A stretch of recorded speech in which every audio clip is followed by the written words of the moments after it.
Hello friends, welcome to genome lab science. हमने पिछली class में संधि पढ़ी है, संधि हमारी कंप्लीट हो गई है। आज हम समास को पढ़ेंगे और समझेंगे। तो देखिए, समास का मतलब होता है संक्षेप करना। इसका जो शब्दार्थ है वो है किसी शब्द को छोटा करना या उसको संक्षेप में बताना। तो समास की परिभाषा है, समास का अर्थ है संक्षेप में लिखना। किसी विस्तार को या किसी बड़े शब्द को छोटे शब्द में बदलना समास कहलाएगा। और दो या दो से अधिक शब्दों के मेल को समास कहते हैं। जब दो शब्द या दो पद आपस में मिलते हैं तो उसे समास कहा जाता है। दो शब्द या पद के मेल को समास कहते हैं। अब देखिए, शब्द और पद में क्या अंतर है। शब्द वर्ण से मिलकर के शब्द बनता है और वर्ण से मिलकर ही पद बनता है। जहां पर वर्णों का एक सार्थक समूह होगा उसको हम शब्द कहेंगे और वर्णों का एक सार्थक समूह होगा उसको पद कहेंगे। लेकिन शब्द और पद में अंतर क्या है। शब्द वह है जो वर्ण से मिलके बना, और जब उसी शब्द को हम वाक्य में प्रयोग करने लगते हैं तो उसे पद कहते हैं। उसी शब्द का जब वाक्य में प्रयोग होने लगे तो उसको पद कहा जाता है। तो समास में वास्तव में दो पद को पास पास लाया जाता है, मतलब दो पदों के मेल को समास कहा जाता है। अब समास कितने प्रकार के हैं, तो समास 6 प्रकार के। तत्पुरुष समास, द्विगु समास, द्वंद्व समास, अव्ययी भाव, कर्मधारय और बहुब्रीहि समास।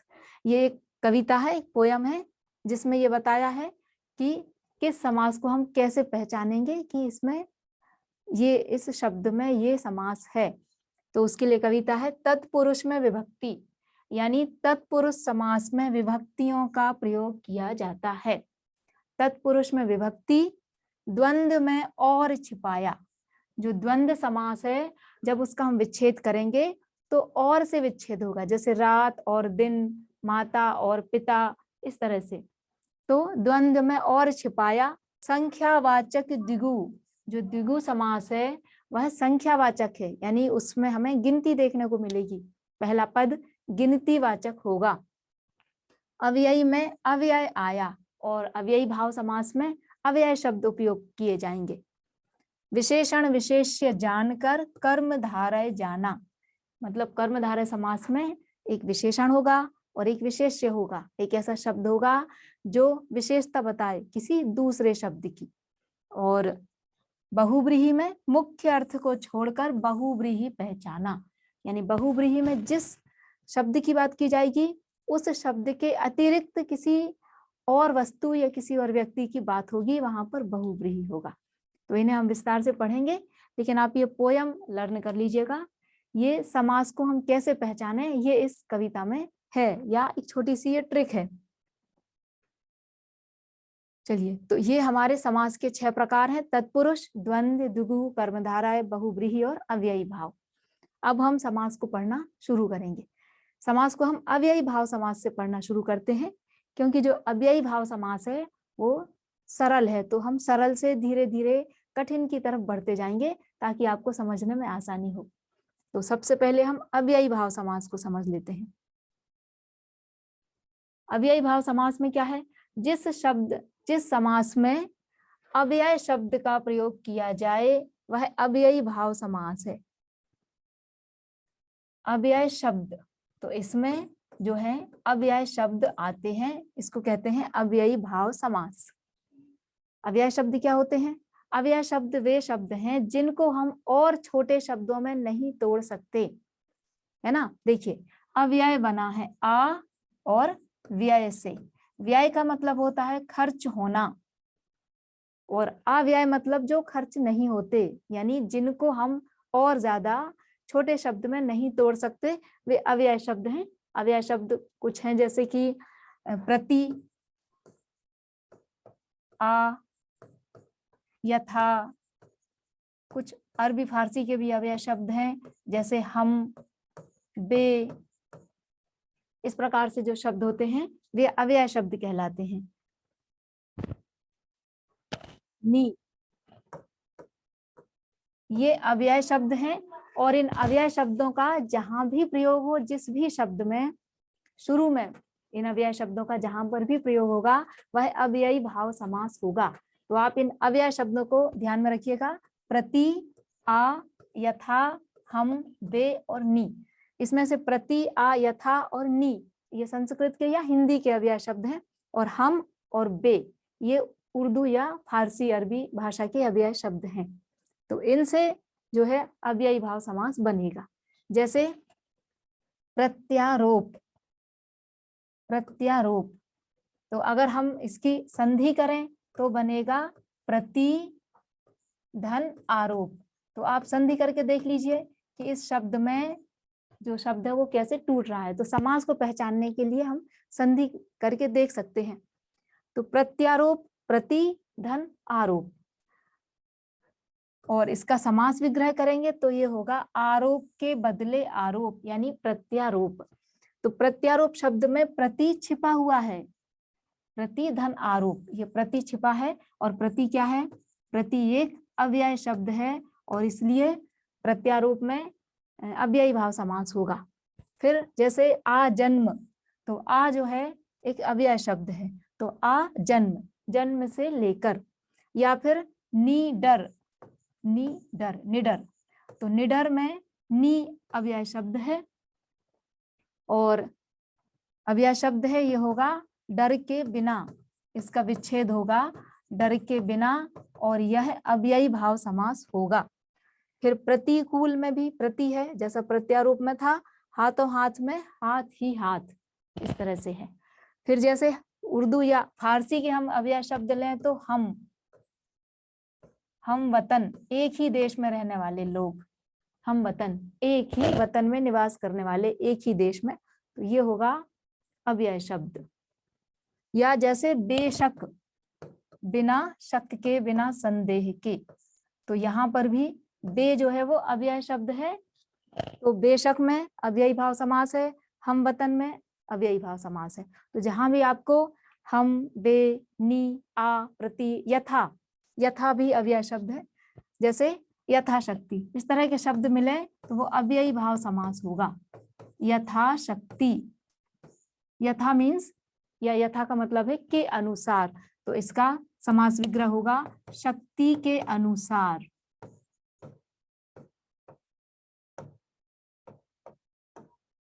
शक्ति के अनुसार, यथाशक्ति, इसमें अव्ययी भाव समास होगा। यानी जिस समास में या जिस शब्द में पहला शब्द या पहला शब्दांश कोई अव्यय शब्द है वहां पर अव्ययी भाव समास है। अब इसके बाद हम पढ़ेंगे अव्ययी भाव के बाद द्वंद्व या द्विगु, कोई सा भी ले सकते हैं। अच्छा, अव्ययी भाव समास में एक चीज और है, अव्ययी भाव समास में पद कौन सा प्रधान होगा? तो अव्ययी भाव समास में प्रथम पद प्रधान होगा। ये अब ये हम कैसे समझेंगे कि कौन सा पद प्रधान है और कौन सा पद अप्रधान है? तो जिस विषय में, जिस वस्तु के बारे में या जिस व्यक्ति के बारे में बात की जा रही हो वो पद प्रधान होता है। जैसे जन्म, जन्म से लेकर, तो यहाँ पर बात हो रही है जन्म से लेकर, ये जो शब्द है इस पर बल देकर हम इसका अर्थ समझ रहे हैं। जन्म से लेकर, तो यहाँ पर लेकर जो है ये कहलाएगा प्रधान शब्द, प्रधान पद। या जैसे यथाशक्ति, यथाशक्ति, तो इसका मतलब हो रहा है शक्ति के अनुसार, मतलब जितनी शक्ति है उसके अनुसार व्यक्ति काम करेगा। तो यथा जो है ये शक्ति के विषय में बता रहा है कि जितनी शक्ति है उसके अनुसार, तो यथा यहाँ पर प्रधान पद हो जाएगा।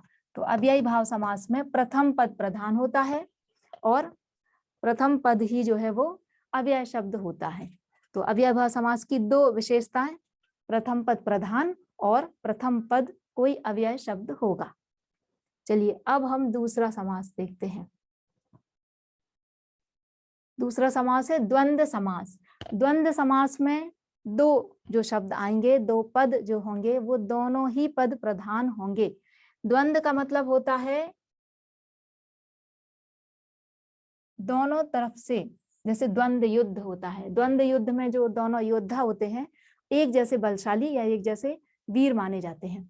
तो द्वंद्व समास में दोनों ही पद प्रधान होंगे। हम ये नहीं कह सकते कि कौन सा पद बड़ा है या किसके बारे में ज्यादा बात की जा रही है, दोनों पद के विषय में बराबर बात की जा रही होगी। जैसे कि अन्न जल, तो अन्न और जल, अन्न भी उतना ही महत्वपूर्ण है और जल भी। जैसे राधा कृष्ण, दोनों बराबर महत्व रखने वाले पद हो जाएंगे। दूध रोटी, कंद मूल फल, भला बुरा, तो यहाँ पर दोनों पद प्रधान होंगे, ना प्रथम पद प्रधान है ना दूसरा, दोनों पद का समान महत्व है। इसका जो विच्छेद होता है वह होता है और से, आदि से और या से। तो द्वंद्व समास को जब हम समास विग्रह करेंगे तो उस शब्द का विच्छेद और बीच में, दो शब्दों के बीच में और शब्द का उपयोग करके करेंगे, या फिर आदि से करेंगे, या शब्द आएगा, थोड़ा या बहुत, आज या कल। और द्वंद्व समास की एक पहचान और है, इसके शब्दों के बीच में डैश होता है, दो शब्दों के बीच में आपको डैश देखने को मिलेगा। तो आप अपने एग्जाम में देख सकते हैं कि जहां पर भी डैश आया है वो अधिकतर द्वंद्व समास ही होगा। तो अन्न जल का समास विग्रह होगा अन्न और जल। राधा कृष्ण का समास विग्रह राधा और कृष्ण। दूध रोटी, दूध और रोटी। भला बुरा, अब यहाँ पर जैसे दाल रोटी, अब दाल रोटी का मतलब जो सामान्य अर्थ हम लेते हैं उसका अर्थ होता है पूरा भोजन, मतलब दाल रोटी सब्जी सलाद ये सब। तो दाल रोटी आदि मतलब दाल रोटी के अलावा और भी भोज्य सामग्री या भोजन सामग्री। तो यहाँ पर दाल रोटी आदि आएगा। खाना पीना में खाना पीना आदि। और या से भी इसका विच्छेद होगा, समास विग्रह होगा। जैसे थोड़ा बहुत, तो इसका समास विग्रह होगा थोड़ा या बहुत। जीवन या मरण, आज कल, आज या कल। और सुख या दुख। तो द्वंद्व समास, समास विग्रह होने पर जो शब्द आएंगे वो आएंगे और, या और आदि। और जब शब्द एक साथ लिखे होंगे तो उनके बीच में योजक चिन्ह या डैश का प्रयोग होगा। इसके बाद है द्विगु समास। द्विगु समास सबसे सरल समास है, इसकी पहचान भी बहुत सरल है। इसका पहला पद संख्यावाचक होगा, आपको शब्द के शुरू में गिनती लिखी मिलेगी। जैसे सत सई,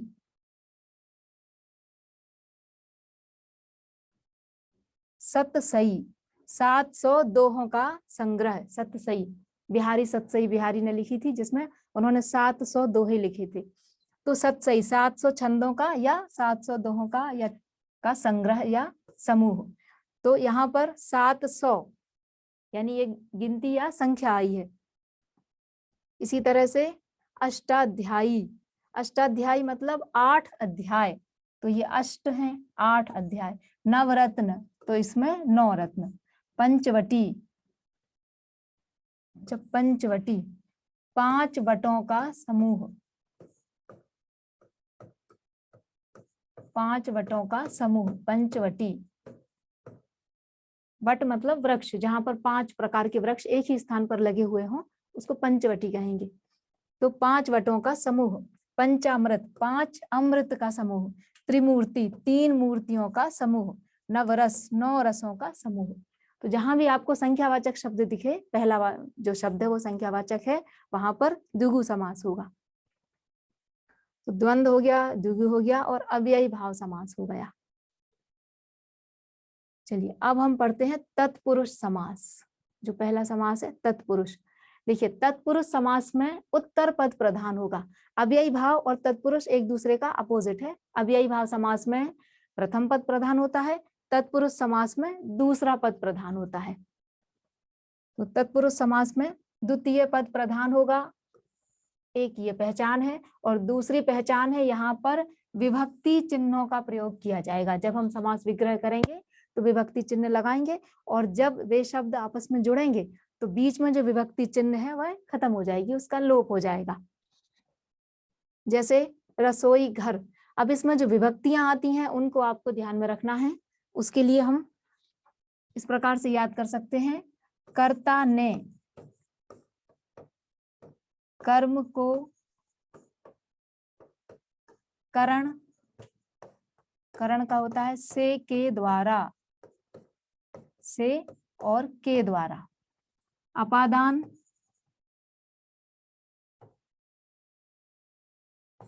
के लिए। तो इस तरह से विभक्तियां आती हैं। एक शब्द आता है ने या को या के द्वारा, के लिए, की, के, में, पर। ये शब्द जब समास विग्रह करने में आते हैं तो इनको हम विभक्ति चिन्ह या कारक चिन्ह कहते हैं। जैसे रसोई के लिए घर, रसोई घर, रसोई के लिए घर। ये के लिए चतुर्थी विभक्ति है, तो यहाँ पर विभक्ति का प्रयोग किया गया। पथ भ्रष्ट, पथ से भ्रष्ट, से इसको विग्रह किया गया है। राजा का महल, राजमहल, राजा का महल। अकाल पीड़ित, अकाल से पीड़ित। या फिर रचनाकार, रचना को करने वाला। शोकाकुल, शोक से आकुल। यश को प्राप्त, तुलसीकृत, तुलसी के द्वारा कृत। देशभक्ति, देश के लिए भक्ति। तो जहां पर विभक्ति आएंगी वहां पर तत्पुरुष समास होगा, और इसका दूसरा पद प्रधान है। इसको कैसे पहचानेंगे? दूसरा पद, जैसे हम कह रहे हैं रसोई के लिए घर, तो वो जो घर है वो रसोई घर है, यानी उस स्थान विशेष की बात हो रही है, उसको एक नाम दे करके रसोई घर। या राजा का महल, तो यहाँ बात हो रही है महल की। राजमहल से हम किस बात का अर्थ निकालेंगे? महल का। राजमहल मतलब वो बिल्डिंग जहाँ राजा रहता है। तो राजमहल यानी यहाँ पर किसी भवन की बात हो रही है। तो महल ये दूसरा पद है, इसकी बात हो रही है, तो ये दूसरा पद प्रधान यहाँ पर। पथ भ्रष्ट, पथ से भ्रष्ट मतलब कोई व्यक्ति भ्रष्ट है, यानी उस व्यक्ति की बात हो रही है। यहाँ पर पथ की बात नहीं है, रास्ते की बात नहीं है, भ्रष्ट व्यक्ति की बात की जा रही है, मतलब दूसरा पद प्रधान होगा। या रचनाकार, रचना को करने वाला, तो रचनाकार से अर्थ हम किसी लेखक के रूप में लेंगे। रचनाकार मतलब लेखक, तो रचना को करने वाला यानी लेखक, यानी यहाँ पर ये पद प्रधान है। रचना को करने वाला, करने वाले की बात की जा रही है। तो तत्पुरुष समास में याद रखने के लिए क्या है? पहला, इसका दूसरा पद प्रधान होगा, और दूसरी बात, इसमें विभक्तियों का प्रयोग किया जाएगा। तत्पुरुष समास। इसके बाद है द्वंद्व। द्वंद्व समास हो गया, तत्पुरुष हो गया, द्वंद्व हो गया, द्विगु भी हो गया, संख्यावाचक शब्द है, अव्ययी भाव हो गया। अब अपना आया कर्मधारय समास। कर्मधारय समास में भी दूसरा पद प्रधान होगा। अव्ययी भाव में पहला पद प्रधान, तत्पुरुष में दूसरा, कर्मधारय में दूसरा। द्वंद्व में कोई भी पद प्रधान नहीं है, दोनों बराबर, और द्विगु में पहला पद संख्यावाचक। तो कर्मधारय समास में इसकी पहचान क्या है? दूसरा पद प्रधान, एक ये पहचान है, और दूसरी पहचान है पहला पद विशेषण होगा, मतलब जिस वस्तु की बात की जा रही है उसकी कुछ ना कुछ विशेषता बताई जाएगी कि वह वस्तु किस रंग की है, या कौन सा उसके भीतर गुण है, या उसका आकार कैसा है, किसी न किसी प्रकार के विशेषण की बात होगी। जैसे नील कमल, नीला है जो कमल, तो इसका विग्रह होगा नीला है जो कमल। और यहाँ पर विशेषता किसकी विशेषता है? कमल की विशेषता। क्या है? उसका नीला होना। तो कमल की विशेषता है नीला होना, जो कमल नीला है, नील कमल। यहाँ पर कर्मधारय समास। या चरण कमल, तो यहाँ पर उपमान उपमेय संबंध है। कर्मधारय समास में या तो विशेषता बताएगा पहला शब्द, या फिर किसी शब्द से तुलना की जाएगी, मतलब उसकी उपमा दी जाएगी। तो ये है कमल के समान चरण, मतलब ईश्वर के या भगवान के जो चरण हैं वे कमल के समान है। तो यहाँ पर चरणों की तुलना की जा रही है कमल से, तो यहाँ तुलना है। तो जहां पर विशेषता बताई जाए या किसी वस्तु की किसी दूसरी वस्तु से तुलना की जाए, वहां पर कर्मधारय समास होगा। नीलकंठ, नीला है जो कंठ, ये कर्मधारय। नीलकंठ बहुव्रीहि का भी उदाहरण है, तो इसको आप बहुव्रीहि में भी लिख लीजिए। नीलकंठ मतलब नीला है कंठ जिनका, यानी शिव जी। फिर अधमरा, आधा है जो मरा, महावीर महान है जो वीर, और मृग के समान नयन। यहाँ पर नयनों की तुलना मृग से की जा रही है। तो कर्मधारय समास की जो परिभाषा है या इसको पहचानने का जो तरीका है वो क्या है? दूसरा पद प्रधान होगा और पहला पद विशेषण होगा या उपमान या उपमेय होगा, मतलब दो वस्तुओं की तुलना की जाएगी। इसके बाद है बहुव्रीहि समास। देखिए बहुव्रीहि समास में तीसरा पद प्रधान होता है। अब हमारे पास जो शब्द हैं उनमें तो दो ही शब्द हैं, जैसे प्रधानमंत्री, प्रधान और मंत्री, या लंबोदर, लंबा उदर, या चक्रपाणी, चक्र और पाणी। तो समास में शब्द तो दो ही होंगे, पद दो होंगे, और इन दोनों पद में से एक भी पद प्रधान नहीं है, किसी तीसरे पद को यहाँ प्रधान माना गया है। मतलब यहाँ पर किसी तीसरे व्यक्ति की बात की जाएगी या किसी तीसरी वस्तु की बात की जाएगी। जैसे चक्र पाणी, चक्र है पाणी में जिनके, पाणी मतलब हाथ, जिनके हाथ में चक्र है। तो देखिए एक पद हो गया चक्र, दूसरा पद हो गया पाणी। ना तो यहाँ चक्र की बात है और ना हाथ की बात है, दोनों शब्दों को मिलाकर जो शब्द बना, जो चक्र पाणी शब्द बना, वो किसकी तरफ संकेत कर रहा है? विष्णु जी की तरफ।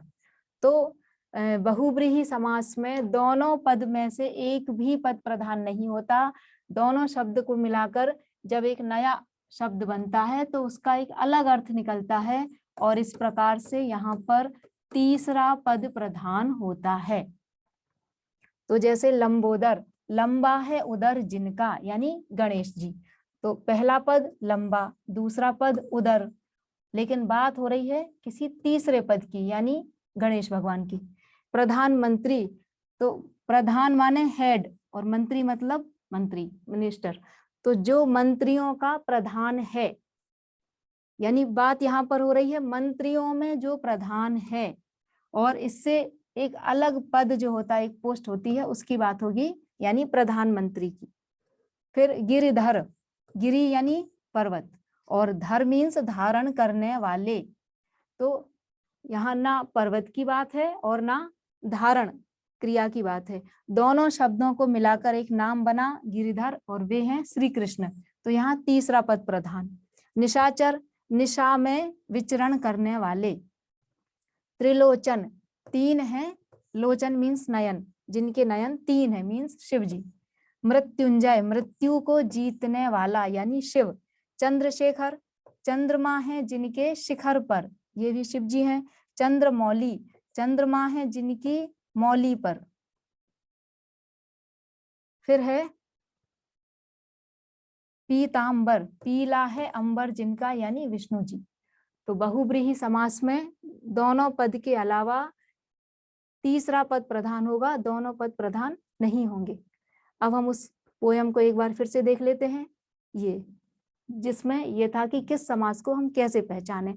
तो देखिए, तत्पुरुष में विभक्ति, तत्पुरुष में विभक्तियों का उपयोग होगा, जैसे ने, को, में, पर, की, के, इस तरह से। द्वंद्व में और छिपाया, द्वंद्व समास में और शब्द आएगा समास विग्रह करते समय। संख्यावाचक द्विगु, द्विगु समास को कैसे पहचानेंगे, उसमें एक पद, पहला पद संख्यावाचक होगा। अव्ययी में अव्यय आया, अव्ययी भाव समास में हम अव्यय शब्दों का प्रयोग करेंगे। विशेषण विशेष से जानकर कर्मधारय जाना, कर्मधारय समास में एक शब्द दूसरे शब्द की विशेषता बताएगा और मुख्य अर्थ को छोड़कर बहुव्रीहि पहचाना। यानी बहुव्रीहि समास में जो दो पद हैं उनको मिला के जो शब्द बना, उस शब्द से कोई अलग अर्थ निकलेगा, तीसरा अर्थ निकलेगा, वहां पर बहुव्रीहि समास होगा। तो इस तरह से ये हमारे जो 6 समास हैं उनको आज हमने पढ़ा, देखा, उदाहरणों को समझा। Thank you.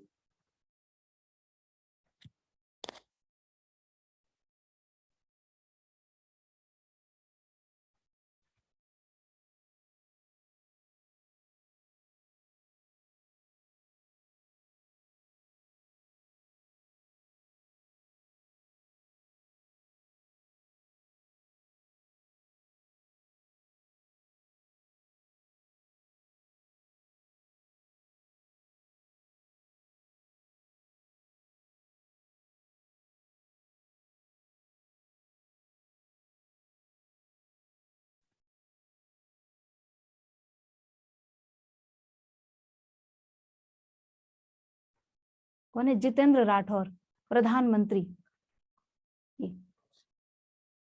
देखिए, प्रधानमंत्री में बहुव्रीहि समास होगा।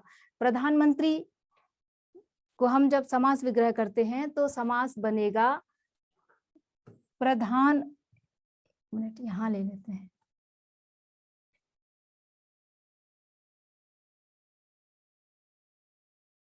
प्रधान और मंत्री, ये 2 शब्द में इसका विग्रह हुआ, प्रधान और मंत्री में। प्रधान मतलब हेड, जो हेड होता है, और मंत्री मतलब मंत्री। तो जो सभी मंत्री हैं कैबिनेट में, जितने भी मंत्री हैं, उन मंत्रियों का जो हेड है वह प्रधानमंत्री है। तो शब्द से क्या पता चल रहा है कि जितने भी मंत्री हैं उनका हेड या उनका प्रधान। लेकिन प्रधानमंत्री शब्द से एक अलग पोस्ट का भाव होता है ना, प्रधानमंत्री यानी एक पद, जो हमारे देश में प्रधानमंत्री का पद है, उस पर व्यक्ति विशेष है। तो यहाँ बहुव्रीहि समास होगा, वह मंत्री जो सभी मंत्रियों का हेड है या प्रधान है, प्रधानमंत्री। ये हो गया शब्द, और इससे एक नया पद बनेगा प्राइम मिनिस्टर का, जिसे प्रधानमंत्री कहेंगे। और क्या डाउट था? रसोई घर द्वंद्व में भी है, रसोई घर द्वंद्व समास में नहीं आएगा, क्योंकि रसोई घर, रसोई के लिए घर, रसोई के लिए घर, वह घर या वह स्थान जहां पर रसोई बनाई जाती है, रसोई घर।